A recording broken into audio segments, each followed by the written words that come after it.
human urine. It's completely sterile coming out of the body. It's a fertilizer, but it is salty. So dilute it 10 to 20, 10 or as much as 20 to 1 water to urine. All right. Pour it in your garden next to your plants.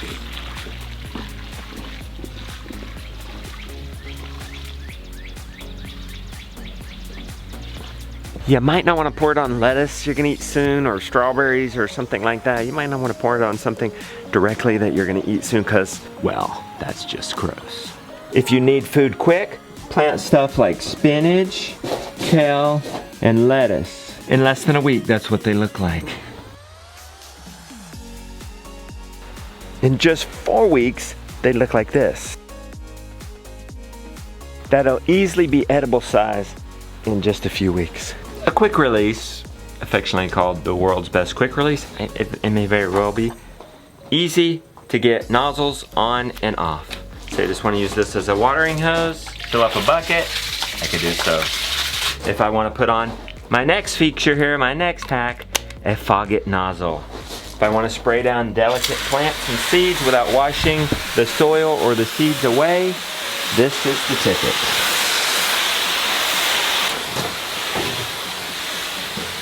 While we're at it, notice there's no plastic in this soil starting kit here. Enter the soil blocker.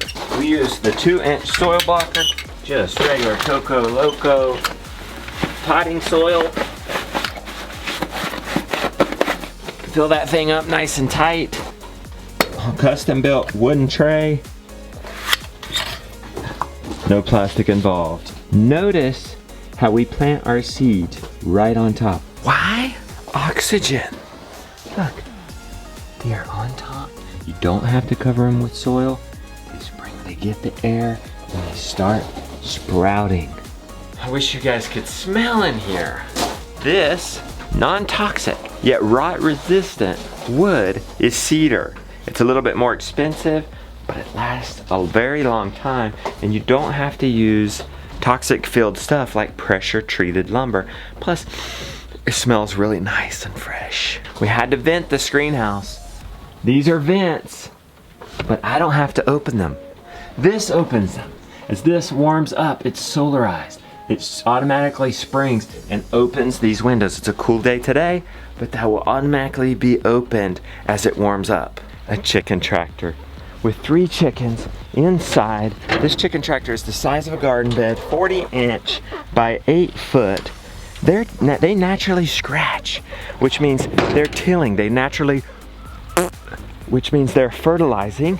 They were just here for 3 days.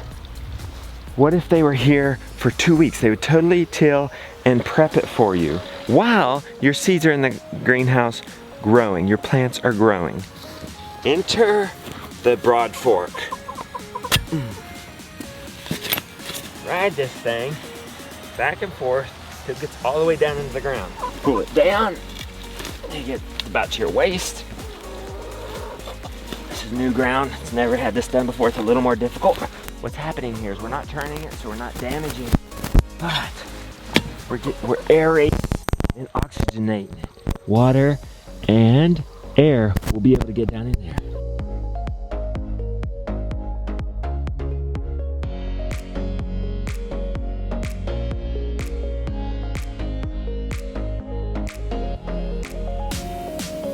That's one of the best things you can do for your garden bed. The chickens were there, you broad forked, you put down some compost, you did some amendment.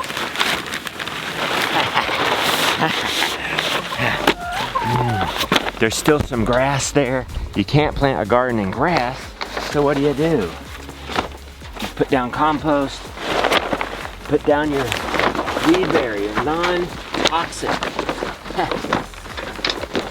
Tell them excited. Now the weeds can't get through. You have some dry or wet grass clippings. Everybody's got a mower, right? There you go. This mimics nature, keeping her covered. She's a modest lady. She likes to be covered. You've got your mulch there. Your chickens were here for 2 weeks. They moved out. This has been sitting here for 2 weeks. Take your transplants, make you a little hole, pierce through the paper, and plant right down in there.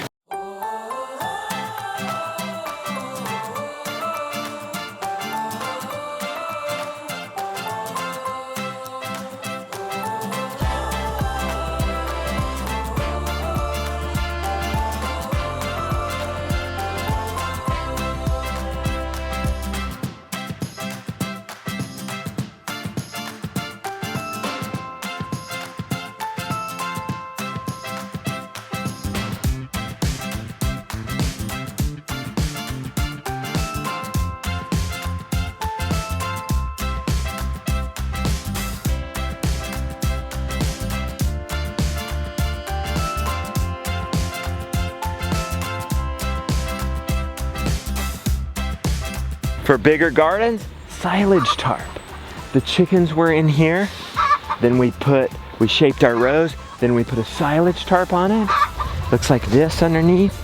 Weeds don't grow. It stays nice and supple. Look at that. Look at that. Rich bug life. Encourages worm activity. You move the tarp out and you transplant your transplant. In this case, onion starts. These plants were just in a couple of days ago in the greenhouse. We pulled the silage tarp back, transplanted the plants.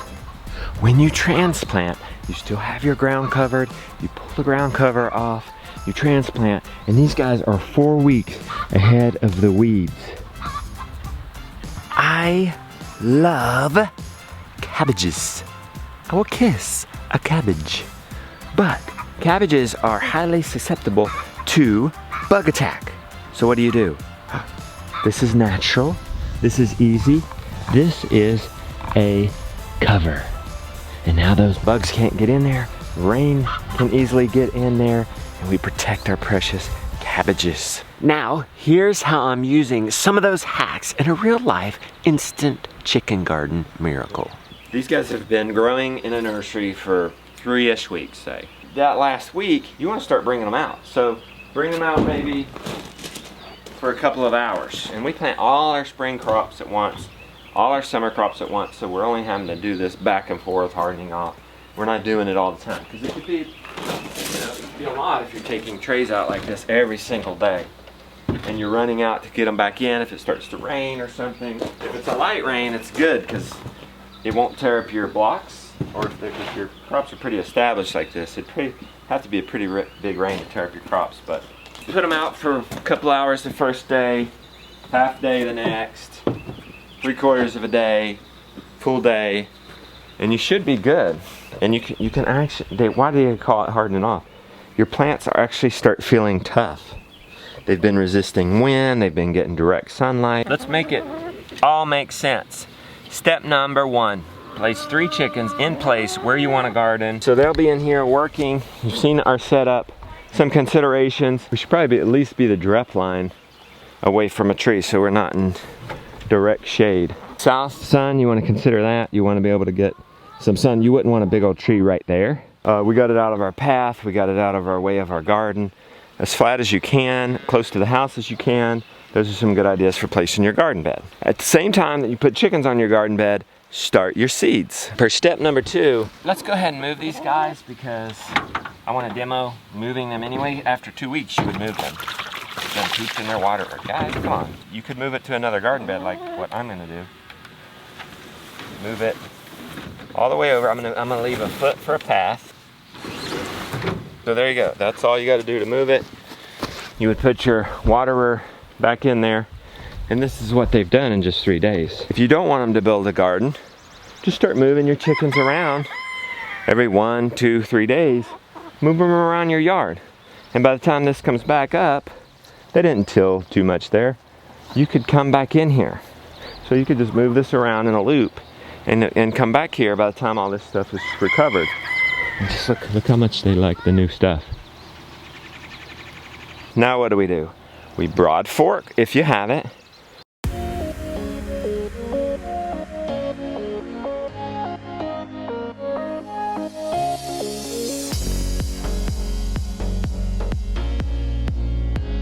We're not turning it, so we're not damaging the soil. And then we just bring it back up. That's it. And go back 6 inches. And just do that for the length of your garden bed. Shouldn't take even 20 minutes. Wet down that ground that the chickens were on. It's gonna help attract worms. It's gonna help break things down. Add water. We add amendments, if you have it. We add compost. Do get compost. 2 to 3, I'd say 4 inches of compost if you can. 2 to 4 inches of compost. First garden, 4. Maybe if you're doing this again, you could come back here. If you're moving chickens every 2 weeks on a garden bed, you could have 9 garden plots. You could come back here, and even if you planted pumpkins in here, which is 120 days of growth, they would be done. You would have harvested, and you could bring the chickens right back over it. And that's the cool thing. They would till in they would get what you didn't get from the pumpkins and whatever else you planted in there. Broad fork, amend, compost. At least do compost.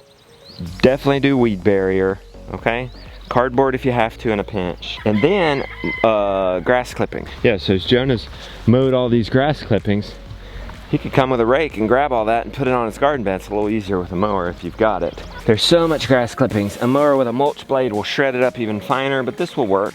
As you add these layers, so add your compost, sprinkle some water on that, and then add your weed barrier, spray that down with water, and then add your grass. If you're collecting grass clippings, especially early in the morning, you don't need to add anything. They're wet.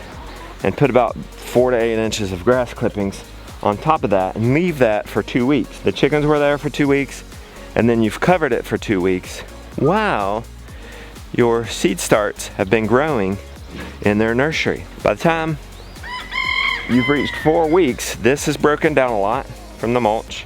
The worms have eaten the chicken manure and whatnot. Your seeds are ready to plant. You've got plants that big. So you would move these chickens out, build your mulch.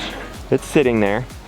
In 2 weeks, you move the chickens again and you plant this.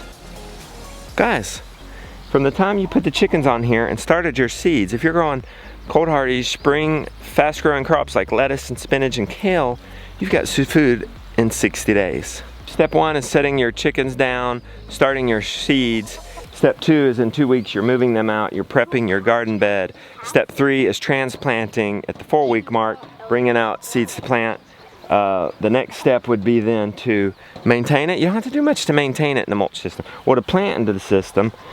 So you've got you would have your grass clippings built up here on your layers. You really just pull it to the side. If there's any weed barrier left, it might already be absorbed in the ground. Pierce it with a trowel shovel, a little hand trowel, and just plant directly into the dirt. And you've got mulch all around it. That should be protecting you from weeds and a lot of things. So maybe maintain it with water if you're in a dry area. We generally water a little bit every day if it's not raining, in best practices when we're on top of our game. What are you doing? Okay, so then what would be step number 5? Shove it in, get your family together and eat it, guys. There'll be nothing like sitting down to a plate of fresh salad and sea monster, Cornish cross, meat chicken. And we can do that in 60 days. That's crazy. That's gonna be delicious. That food's gonna have a story.